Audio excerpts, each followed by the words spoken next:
Barikade 98 pecat Fadlizon atau Prabowo mundur dari jabatan sebagai Menteri Pertahanan Republik Indonesia.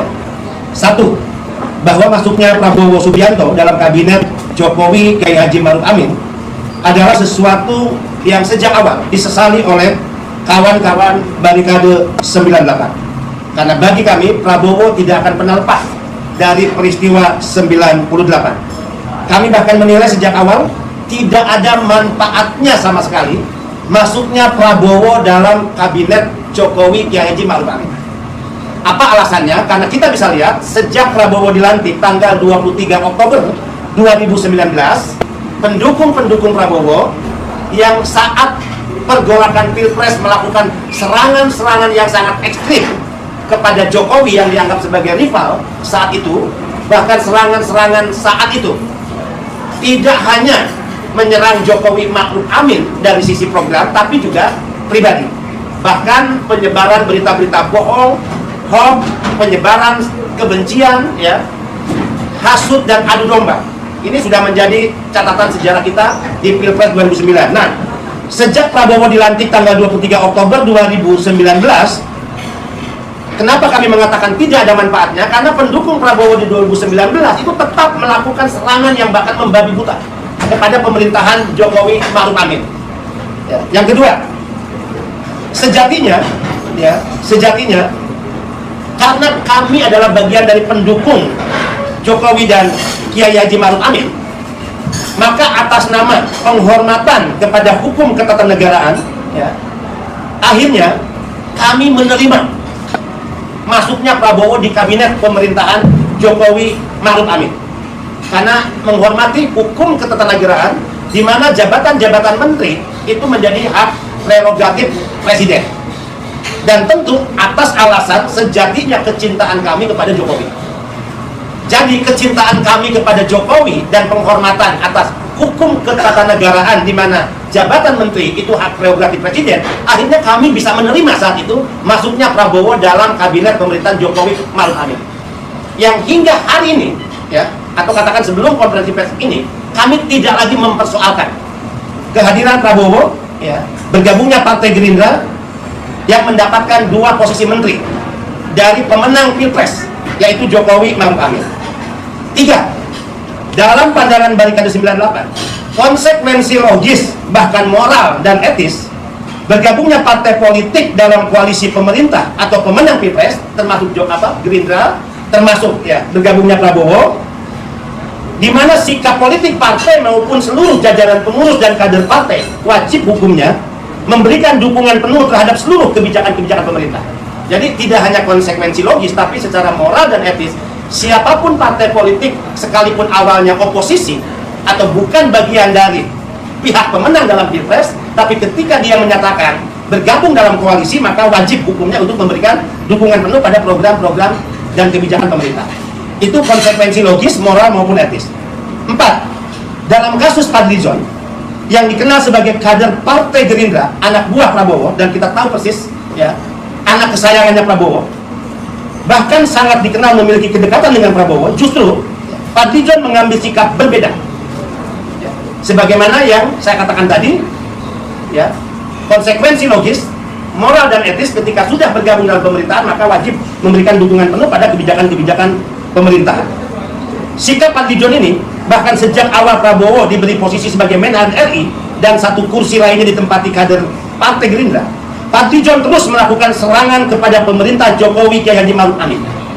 Bahkan terkadang serangan-serangan Fadlizon, ya, ini adalah serangan-serangan yang mengarah kepada pribadi-pribadi Jokowi, ya, dengan melemparkan berita-berita bohong, cenderung menghasut masyarakat dan nyinyir. Nah, ini harus digarisbawahi. Karena kalau sebatas kritik terhadap pemerintahan, sekali lagi, kalau sebatas kritik terhadap pemerintahan, Barikade 98 menghormati, mengangkat topi setinggi-tingginya kepada siapapun, termasuk kepada partai yang bukan menjadi bagian pendukung pemerintah. Kami ingin buktikan, hingga hari ini kami tidak pernah mempersoalkan kritik Partai Demokrat, tidak pernah mempersoalkan kritik partai dari PKS, tidak pernah kami juga mengomentari kritik-kritik partai yang tidak menjadi bagian pemerintah. Kenapa hari ini kami harus mengangkat suara mempersoalkan apa yang menjadi sikap Fadlizon? Karena tadi Fadly John adalah kader Partai Gerindra. Partai Gerindra dan Prabowo menjadi bagian koalisi pemerintah yang konsekuensi logis ketika sudah menjadi bagian koalisi harus memberikan dukungan penuh kepada kebijakan-kebijakan pemerintah. 5. Ya. Sikap Fadly John tentu bisa dinilai sebagai sikap munafik. Mohon maaf. Sikap Fadly John mencerminkan sikap munafik. Di satu sisi dia menikmati Partai Gerindra kekuasaan, ada jabatan Menhan dan 1 menteri, dan pasti rekan-rekan pers paham bahwa apapun jabatan politik itu menguntungkan bagi partai yang bergabung dan mendapatkan kursi menteri. Akan berdampak secara elektoral, menjadi kekuasaan yang bisa dikapitalisasi untuk elektoral. Nah, di satu sisi Gerindra menikmati kursi empuk menteri, mendapat keuntungan dari kursi menteri untuk dikapitalisasi bagi elektoral Partai Gerindra, tapi di sisi lain kadernya yang bernama Fadly John terus-menerus mengambil posisi oposisi dan melakukan kritik dengan cara-cara menyebarkan berita bohong, serangan ke pribadi Jokowi bukan pada kebijakan, dan bahkan selalu menunjukkan sikap-sikap nyinyir kepada pemerintahan. Sehingga yang kelima, yang keenam ya, mohon maaf, atas nama koalisi yang seharusnya didasari moral etik, terlebih jika ingin beralas modal sikap negarawan, saya ingin mengutip apa yang sering dikatakan Prabowo, bahwa dia ingin menjadi seorang negarawan. Jadi atas nama koalisi yang seharusnya didasari moral etik, terlebih jika ingin beralas modal sikap negarawan yang selalu diagung-agungkan, didengung-dengungkan oleh Prabowo Subianto, maka menyikapi sikap dan perilaku Fadly John selama ini, tindakan tegas dan bukan basa-basi, itu yang ditunggu publik.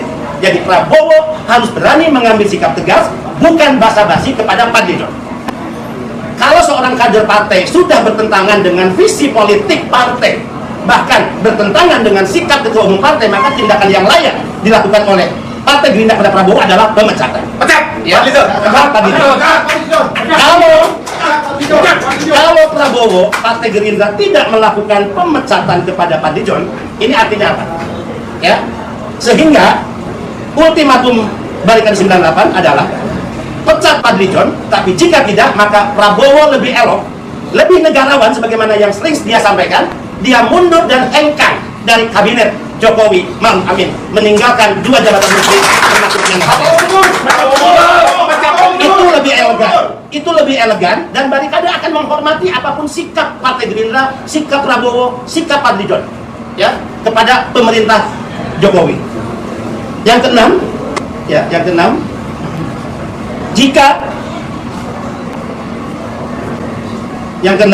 jika Fadly John, kemarin kan Prabowo katanya sudah menegur, kita ingin teguran itu bukan basa-basi ya, karena ini ditunggu publik untuk menunjukkan bahwa Partai Gerindra bukan partai munafik, sikap Prabowo juga tidak munafik, Fadly John juga tidak boleh bersikap munafik ya. Kalau mau jadi oposisi silakan oposisi, kalau mau berkoalisi silakan juga berkoalisi.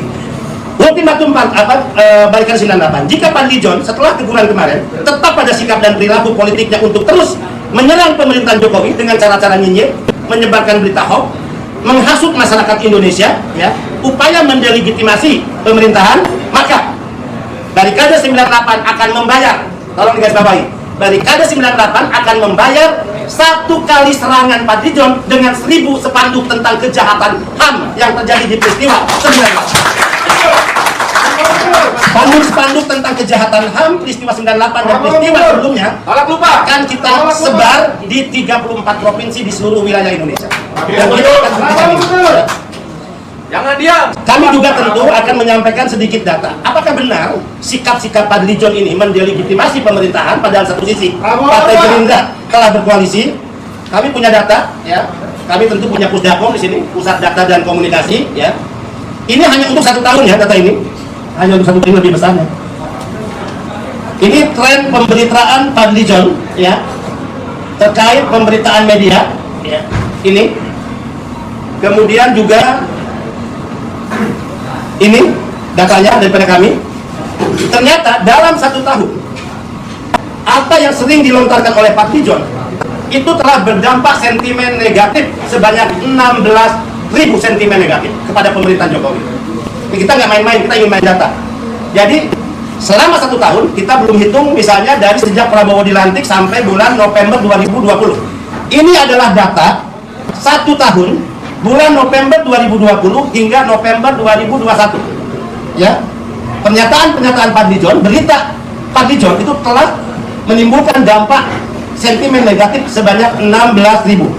Sekarang saya ingin hitung, jika dalam 1 tahun pemberitaan Fadlizon telah memberi sentimen negatif kepada 16.850 sentimen negatif, maka dalam 1 bulan berita Fadlizon telah memberi sentimen negatif 1.380 sentimen negatif.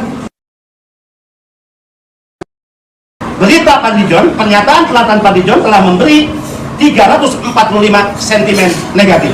Dan jika dihitung per hari, berita Fadlizon telah memberi kontribusi 46 sentimen negatif kepada pemerintahan Jokowi. Dan jika dihitung per jam, kami ingin menghitung bukan 24 jam, tapi jam kerja Fadlizon sebagai anggota DPR, dihitung dari jam 8 pagi hingga jam 6 maghrib. Kalau dihitung per jam, atau selama 10 jam, ya, maka Fadlizon telah memberikan kontribusi 4-5 sentimen negatif atas pemberitaan. Bisa dibayangkan, kerja anggota DPR yang harusnya memperjuangkan aspirasi masyarakat, tapi dalam 1 jam saja Fadlizon hanya ngurusi serangan-serangan pada pemerintahan Jokowi dan memberi kontribusi per setiap jamnya 4-5 sentimen negatif atas pemerintahan Fadlizon. Sehingga inilah tentu kami memandang layak Barikade 98 untuk menyampaikan sikapnya. Ultimatumnya sederhana, pasca kemarin katanya Prabowo telah menegur Fadlizon, kita akan tunggu apakah Fadlizon benar-benar telah ditegur secara serius oleh Prabowo Subianto atau tidak. Tapi jika pasca teguran kemarin, yang kita berharap itu bukan teguran basa-basi, Fadlizon kembali mengeluarkan serangan pada Jokowi, maka kita akan membayar 1 serangan Fadlizon dengan 1000 spanduk tentang kejahatan hak asasi manusia. Yang 1000 spanduk ini akan dipasang di 34 provinsi. Kebetulan Barikade 98 tanggal 13 sampai 15 kemarin sudah melaksanakan rapat kerja nasional pertama Barikade 98 yang dihadiri oleh delegasi dari 34 provinsi. Organ kami telah berada di 34 provinsi, jadi untuk hanya menggerakkan pemasangan 1000 spanduk untuk membayar 1 kali serangan Fadlizon pada pemerintahan Jokowi itu bukan hal yang sulit bagi kami. Jika kami mengatakan spanduk-spanduk itu adalah terkait kejahatan tahun 98 bersamaan dengan gerakan reformasi dan kejahatan HAM serta kemanusiaan tahun-tahun sebelumnya, rekan-rekan pers pasti sudah tahu siapa yang akan menjadi sasaran serangan kami, ya. Jadi jangan paksa kami yang saat ini menerima Prabowo masuk kabinet, dan itu pun karena kecintaan kami kepada Jokowi, itu pun karena penghormatan kami kepada sistem ketatanegaraan di mana menteri diangkat oleh presiden, kemudian akhirnya kami melakukan perlawanan untuk mempersoalkan posisi Partai Gerindra dan juga posisi Prabowo dan 1 menteri yang lainnya berada dalam pemerintahan Jokowi Maruf. Terima kasih rekan-rekan sekalian atas kehadirannya. Sekali lagi ada Bung Hendro Julianto, ya, kemudian Wakil Ketua Umum ada Hengki Irawan, kemudian ada Peter Julio sebagai Pusdakom. Jadi data-data ini diolah oleh Pusat Data dan Komunikasi Barikade 98. Terima kasih. Assalamualaikum warahmatullahi wabarakatuh.